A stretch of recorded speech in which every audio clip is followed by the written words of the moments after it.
Okay, Seeker, be welcome. Today we are going to talk about the Titan Thundersteps. I'm going to show you guys some ideas for deck building. I hope you enjoy it. And through the course of this video, I'll talk about the relics that I think that's better fits Thundersteps, which spells I use and don't use very often, the items, well, the range, everything. I hope you enjoy, okay? So let's get started. First, let's review what the Titan does. Thundersteps is the most ferocious Seeker there is in Malediction nowadays. It has 5 accuracy and 7 damage on a hit, so those are the highest numbers available for any Seeker or any other unit in the game. He has a movement of 6, which is pretty standard, low defense with 12 only, but the highest HP as well, 20. So basically Thundersteps is made to get hit, right? He has to take damage to activate his Berserk ability, which gives him +2 damage when he's at or half its life. Which means basically that if Thundersteps has 10 HP left and he scores a hit against the unit, it's already 9 damage. No discussions. And if he kills a unit, he can cleave it, which means he can attack an adjacent unit, a nearby unit. Regard that he does this attack immediately. You cannot, for example, kill a unit with the first attack, move, and then cleave. You have to cleave right the moment you score a kill. Okay? And Devastate, which gives him 3 extra damage on critical hits. Well, we have to observe as well his legacy, because Storm Eye allows him to have a brutal charge. Not only him, right, but any unit on his deck. When you make a charge, which is an action, you spend 2 APs, 2 action points, to double move in a straight line and make a single attack action against that enemy. Okay, when you do that, you add 2 damage regardless if you hit or not, but if you also hit, you can knock back the unit 5 inches. Basically, you charge and move 5 inches away in a straight line from your unit and do extra damage. So if you are doing the math, Thundersteps can, in a single hit that's not a critical hit, do 7 damage, +2 from Berserk goes to 9, +3, plus another 2, if it's a charge, so it's 11 damage in a single hit. You're gonna see that most units have 10, 8, 12 HP, so it's pretty much kills half the units in the game in a single blow. That's just too strong. But hey, that's the Titan, right? Thundersteps is the largest unit, well, one of the largest units, and for sure one of the most ferocious one. Alright, so what do we do with his deck? Since he is monocolored, we can only use primal units and primal cards. We cannot use the double cards, for example the ones that come with Ingor, that have primal and legion sigils, right? We can only count on the primal blood strength, which honestly is pretty enough. The idea behind Thundersteps, at least the way I play it, is that we are the menace on the battlefield. Okay, I want my units on the battlefield at all times, cornering other units and being able to deal damage, because I know that I do more damage than any other faction in the game. Well, maybe Legion can pair up with some specific units, but overall Primal Blood has the offense on their side. And to do that, we use most of our units. Cabra Mauler is a great unit because it's cheap, it's common, so 4 echo for 11 defense, 12 HP, and a very honest attack and damage, it's worth its price. Besides that, when we are dealing with weak units, we can use Wild Strike to help us kill them faster. and knockback as a passive action. I don't need to charge to get knocked back with Cabra Mauler, so I like to use 3 of them. Our beloved Totem, it cannot move, it cannot attack, it doesn't do any damage to anybody, has only 8 defense and 8 HP, but costs only 2 echo, and has spray and inspire, which means that I can use it on strategic placements on the battlefield to pray for my allies, which gives me his echo back. So basically it has a potential to be a free unit, so it's a free activation in which I can use my spells, and also it inspires my allies, giving them +1 to accuracy, which may not sound much, but when you have 2, 3 to hit, 1 more, it's a very big deal. And a very underrated ability, which is Rally. While engaged, I can still call for reinforcements. So when I place a totem on the battlefield, that's my advanced post. I can always bring my units there, which helps me reach the battle much faster than I would if I had to come from my deploy zone. I will scatter these units around the battlefield later just to exemplify it better, but let's keep going. I like to use the totem as well, but only 2 of them, because I want to have many units, but I don't want to have that many totems on the battlefield, right? Just 1 is enough, so 2 on my deck. I make sure I'm gonna draw at least 1 when I need it. Tarok Beasts, they are very awesome units as well, because they also cost only 2, but unlike totems, they can attack. They also have the swarm ability, so when I have another ally engaged with that enemy, I do 1 more damage, regardless if it's a hit or a graze, and he has 10 movement speed, which is, well, one of the highest, no, the highest of the game. So I can reach anywhere on the battlefield very quickly to contest relics. Although I have Clumsy, which means I cannot claim the relic, but I can still contest it. So I can prevent my enemies to get the relic just by having 2 echo cost unit hitting them from the ankles, right? So Tarok Beasts are awesome addition to our deck, and we start to see some units that are controversial. Okay, Spirit Shaman, it's a good unit. It has decent cost, but depends on the other units you are using, because it has Battle Cry, and Battle Cry only works on the units of the same rank or lower, and since Spirit Shaman is basic already, it can only be used for my Tarok Beast and Cabra Mauler at this point.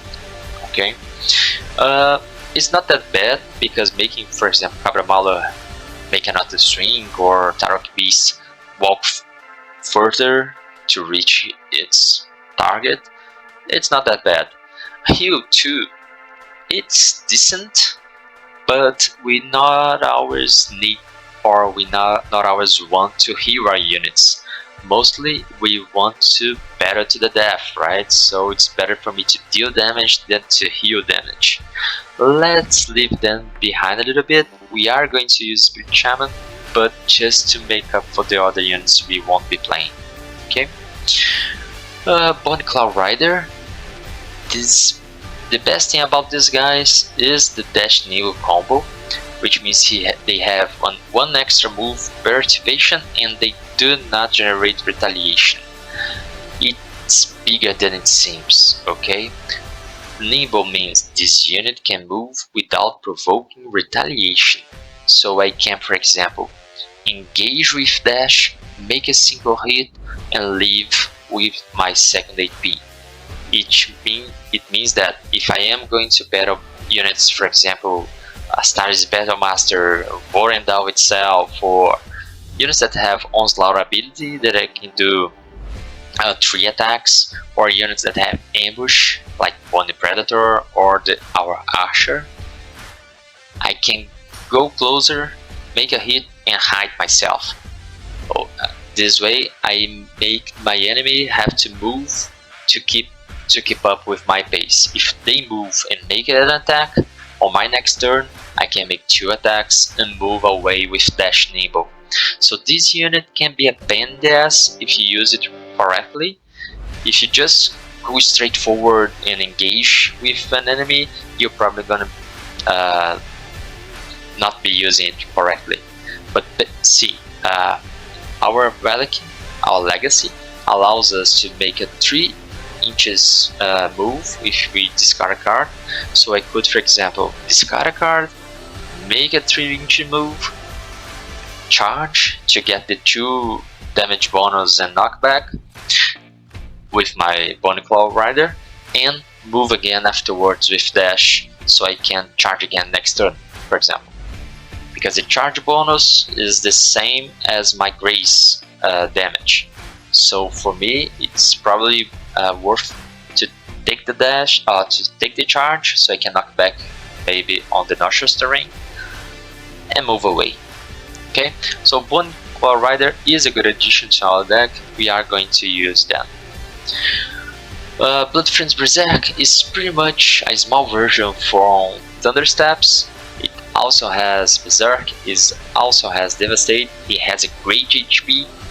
16 is a very decent number, although it has only 11 armor.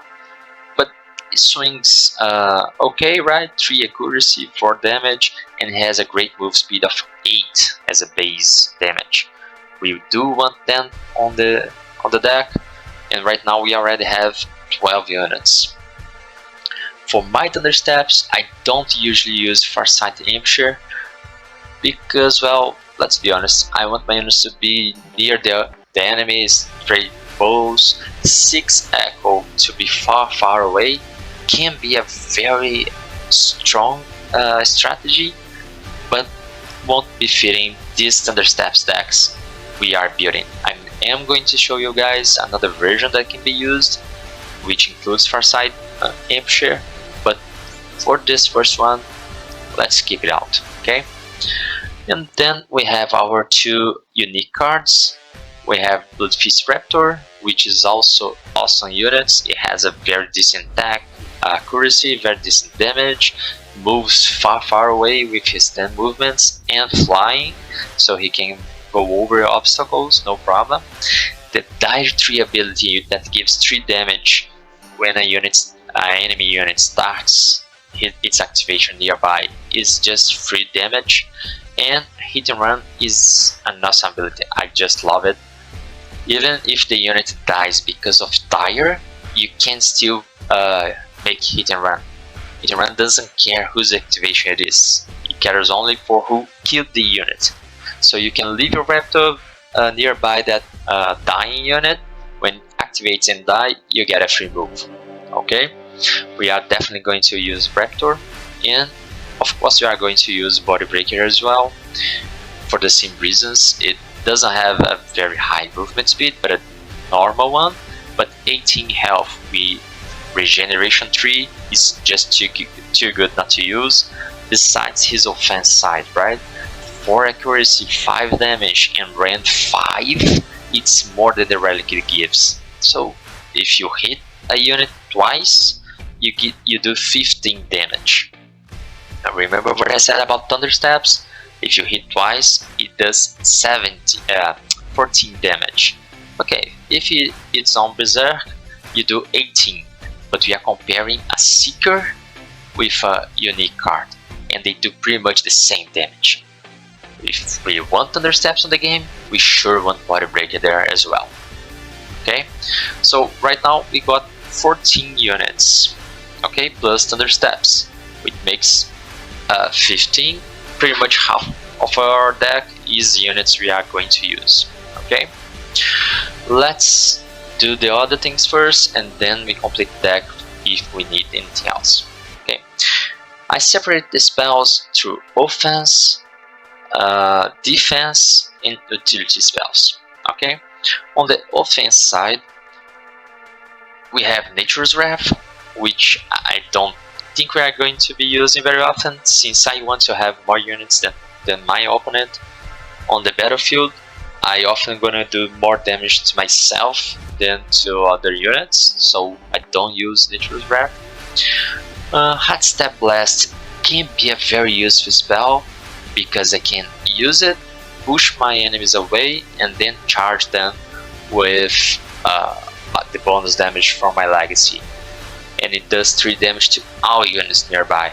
So when my enemy swarms Thunderstep, I can use this to deal a little bit damage, kill them with the attack, use cleave, kill another one. So it's a very useful spell, although it's a damage spell. Remark that when the units get damage, you must push them 2 inches away. It's not a you may. So you cannot choose to push some units and leave the others nearby, so you gotta be careful when to use this spell correctly. You of course can always use it to push the enemies and just make a run for it, but that's your call. We are going to use, let's say, 2 of Thundersteps Blast. Adrenaline Rush is maybe the best spell in our deck. It costs 3 echo, which is not very low, but allows us to make a move or an attack action. Actually, any action that costs 1 AP. And this wording is very important because we have, for example, in our Cabra Mauler and Berserk, we have Wild Strike. So we can choose to use Wild Strike to make sure I'm going to do at least the damage I need, right? Maybe the unit doesn't have a very high defense or something. And I can use any action. So I can, for example, heal if I'm going to use on my Spirit Shaman. I can, well, use any abilities that I have available. We are going to have 3 of those on our deck. Retribution is one of my favorite spells, especially when you are up against, I don't know, their Hogarth that just scores a critical hit. And you retribute all the favor into its face, right? It's a very good spell. You can make it wonders with that. And it's a damage dealing spell. We want more damage. Alright, Cataclysm Blast. I love this spell. We call them just Fireball, right? Because it looks like it. 5 damage to everybody in 3 inches radius. Pay attention that it's everybody. You also get your unit, so you have to be careful when using it. But 5 damage is a lot of damage to pass on. We want that as well. Unstoppable Rush is pretty much the same as Adrenaline Rush, but allows us to make 2 AP. It's basically a charge, most cases, because we don't have any units that have 2 AP abilities, and you cannot use them separately. So you cannot use 2 attacks that cost 1 AP. You must perform 1 action that costs 2 AP. It's basically a charge just that in this deck, but a charge is a charge, right? We want that as well. Thunderous Devastation is wrong of how strong it is. If you score a hit, it's a critical hit. If you score a graze, it becomes a hit instead. And if you hit the unit, it not only becomes a critical hit, but you can push the units some feet away equal to the damage dealt by that attack. Okay, this is not knockback, so it stacks with Brutal Charge knockback. Just awesome. You guarantee at least the hit damage, which is very important when you are using Wild Strike or things like that. And Endless Rage. It has no requirements to use it, and you just refresh an ally, and it's any ally, so you can use Thundersteps again. So for this deck, we are going to use 11 spells by now, 14 units. We are on 25 of our 30 cards, okay? Defensive spells. We want to have the 2 Die Hard because keeping our unit on the battlefield is very important. Consume Carcass. It heals our unit.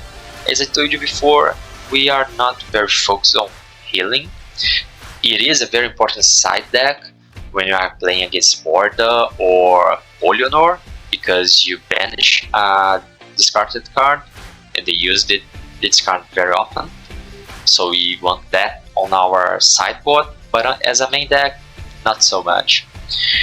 Fortune's Favor, I don't like that spell very much. I don't use it in any of my decks. It allows you to cancel a critical hit if your enemy scores one, or gives you a second chance of scoring a hit. I think it's too much spells for Thundersteps and I don't like using it. Seize the Initiative, it's a very strong spell because you guarantee to get the initiative, but I like to use only one of it. In Hunter Senses, you look the 3 cards, get one to your hand and shuffle the rest. Basically, you trade one card for another. Since I want all my cards, I don't really care which one comes to my hand. I don't like using it. So we are 14 to 14 and we still have the items left. Okay, the item I like the most to use with Thundersteps would be Scout Boots, because it not only gives me 2 movement, which allows me to charge units further, but it gives me the hit run ability, which is a very strong one. Allows me to kill a unit, cleave another one, and move away if I want to. So I like to use 2 of these Scout Boots. I could, instead of use 2 Scout Boots, use one of the other boots that also give movement and flying, because positioning is very important to Thundersteps, but I'm going to go with 2 of these ones. Okay, so we have here our 30 cards. Beware that we are using lots of spells. Okay, if you think that's too much, if I had to choose one to remove from our set, I would remove Hashtag Blast for sure, because I can't deal damage with my units. I don't need a spell for that. I wouldn't change Cataclysmic Blast because it's a lot of damage in a lot of units, so it's way better than the other blasts we have. If you want to change and make a more aggressive deck, remove Hard Step and put 2 of the Farsight Ambusher or Spirit Shaman if you want to heal your units, which I don't recommend. And that's pretty much the deck. Okay, we have this 30 cards over here and they are ready to play. Regarding relics, of course the best ones are the one involving aggressive thinking, right? So you have Fangs of the Damned, we have the Vengeful Swords, Vengeance and Retribution, and we have Reaper's Edge as the main relics for Thunderstep. That's by default, okay? I'm gonna go through the other relics as well, you can understand my point. Fangs of the Damned is pretty much a free attack. If we hit, we recover health. We do want to hit stuff more often, so it's a great relic. Vengeance and Retribution, every time somebody hits me, attacks me, actually, I am going to hit back. So if we put that on Thundersteps with lots of damage, my opponent is going to rely on damage spells or ranged units to make worth attacking Thundersteps. Reaper's Edge does more damage every single attack, it doesn't have to be on a hit, and has Essence Binder, which allows us to recover some echo when we kill units, which is also great, right? Especially against Morda, it's very useful because non-seeker enemies defeated by this are banished from the game. They don't go to the discard pile so she can use them again, right? But besides her, it's not a very useful ability. The Melee Expert one is the most important for us. We do have some matchups that those relics won't come up, so we have to know which of the other ones are the best for us.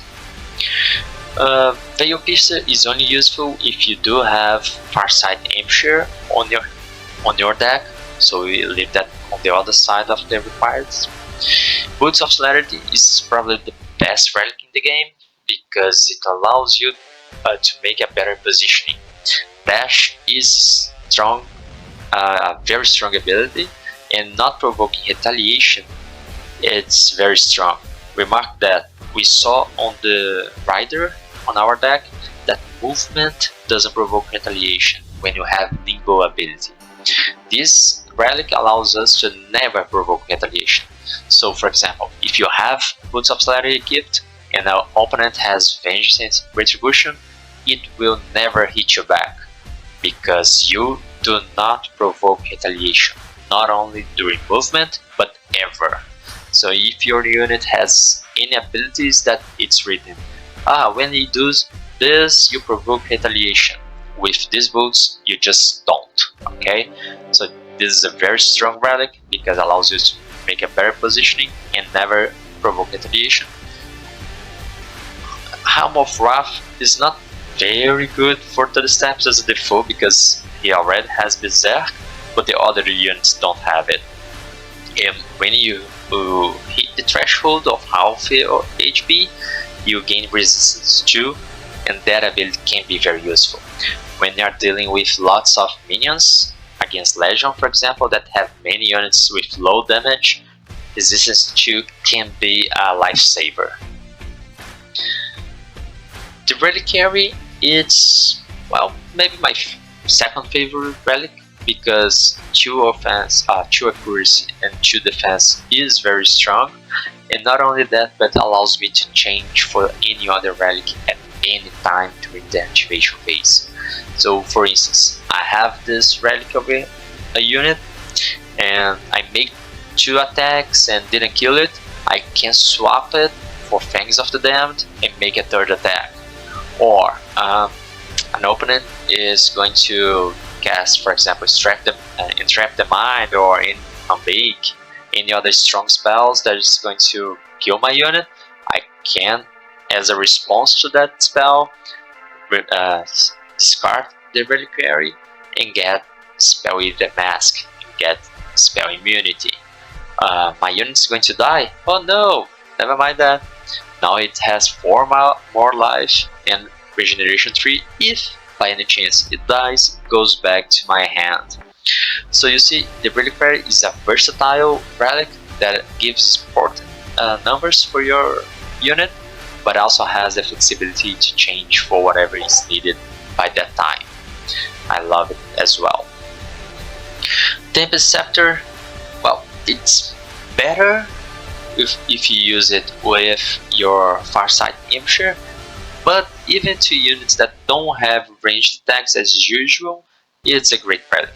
It gives pinpoint because it needs to, because it makes basically a lightning attack across every unit on a single line. This means that you're gonna have 6+ range to make attacks against any number of units. Usually during battlefield positioning, you won't be hitting more than 2 units if you are placing this in somebody that doesn't really have a base range attack. But for example, on your Farsight Imshare, which already has 12 range, it goes to 18, you pretty much hit everything on the line. And then position is very important. Okay, it's a great relic, not for this deck, but I like it anyhow. Martis Vexilum, it allows you to absorb damage from nearby allies, not nearby, 3 inches, and give everybody on 3 inches, not you, regeneration 2. It's good when you have, for example, the Spirit Shaman, because it gives regeneration to everybody and it can use its own activation to heal himself or other units as well. For this deck, I wouldn't use it. Umbra Cloak, it's better when you need to go to the other edge of the map, usually when you steal a relic from your opponent's side and you just want to go back home. But besides that, flying ability for a relic is not that useful. Guardians Aegis is pretty strong because should you all do 2, can save your life as well, and resistance 1 to everybody nearby is very strong, but only if you are going to walk around the battlefield as a block, right? Formation. Besides that, I wouldn't be using it, not for this deck at least. Everlasting Heart, well, keep your unit alive, right? It's very good if you don't have any of the other options. I would definitely take this because Thundersteps with 5 more health means that I'm going to activate Berserk earlier, or any other of my units. Just more health is more time they're gonna be on the battlefield.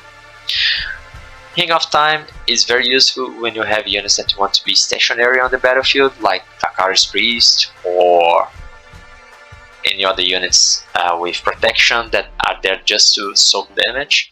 For our kind of deck, we are not going to be using that, except if we are playing against a very heavy spell user such as Imbur or Porionur itself, because then we can use their spells as well and might be useful. Spell Eater Mask is the same thing, only useful if we are dealing against these two Seekers I just mentioned, because they use more offensive spells, maybe more as well, but against base Order Seekers, we are just not gonna use that. The second ability that allows us to heal our unit is what I said before. You must discard a spell card, cannot be any cards, only during your activation and to heal your unit. If I'm going to discard a spell card, probably discard deals damage. I'd rather deal damage than heal damage, you know? And the last one is the Trapjaw Chain. It allows you to have 6 reach and pull 6. When you pull a unit, you deal 3 more damage. This is an awesome relic. Much better for this deck than the Scepter, for example, that gives the same range, because I can make one move and pull the unit close by. Remark that 3 damage if I hit, it's more than what I get from charge with Thundersteps Legacy. So it's better for me to bring it closer, it does more damage, and I have the unit nearby so I can hit it twice next round, for example. I do like it, so if I have to choose one of relic, I would use these 8 relics over here instead of the other ones for Thundersteps at any given time. Okay? And now we have the terrains. As an obvious choice, we are not going to be using Conclave terrain because, well, reduced spell costs can be very useful, but usually more useful to our opponents than to ourselves. Okay, so I would not use it. If we are going to use the forest, right? We have to make some changes in our deck. We would have to use not only the ambusher, but instead of the movement boots, we could use Shadow Shroud to give ambush to another unit. It's going to be 2 items only with 2 units only, but just picture your Thundersteps with ambush being deployed nearby an enemy unit. They're gonna die just by seeing it, right? Can be very fun, but I don't consider it to be the optimal strategy. Well, it leaves us the other 2 terrains, Order and Primal terrains, Noxious terrain, and Shattered, forgot the name, but this Shattered Halls, I believe, right? Both of them can be very strong depending on how you want to play it, okay? If you are going for Shattered Halls, you are looking for more movement, which helps you to charge units further, so it's very strong, very useful for our knockback strategy and to reach the battlefield closer. Many units have a range from 6 to 10, so if we have 2 more movement during our activation, it means 4 more inches in our charge.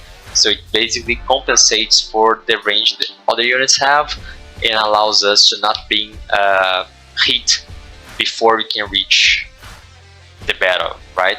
I personally like very much to use Shattered Halls for my Thundersteps, but we also have the Noxious Rain. This rain does 3 damage every time a unit enters it or starts its activation on it, right? If you are going to use the Noxious Terrain, you might as well want to change maybe some spells or the other items from your deck to use our Hornet Helmet to make sure every unit is going to have knockback. It's not very necessary because you can always charge to have knockback, but sometimes positioning is important because knockback is from a straight line from the center of your unit to another unit. So you might want positioning before you try to knock back. So while using Noxious Terrain, you're probably gonna use Horn Helmet as well. Okay? But as my advice, I would use Shatter Halls more often. Alright guys? So this basically covers unit, cards, relics, and terrains. I hope you have enjoyed it. And if you have any questions, please leave a comment below and I'll reply them as soon as possible. Okay? Have a great day. See you later, Seekers.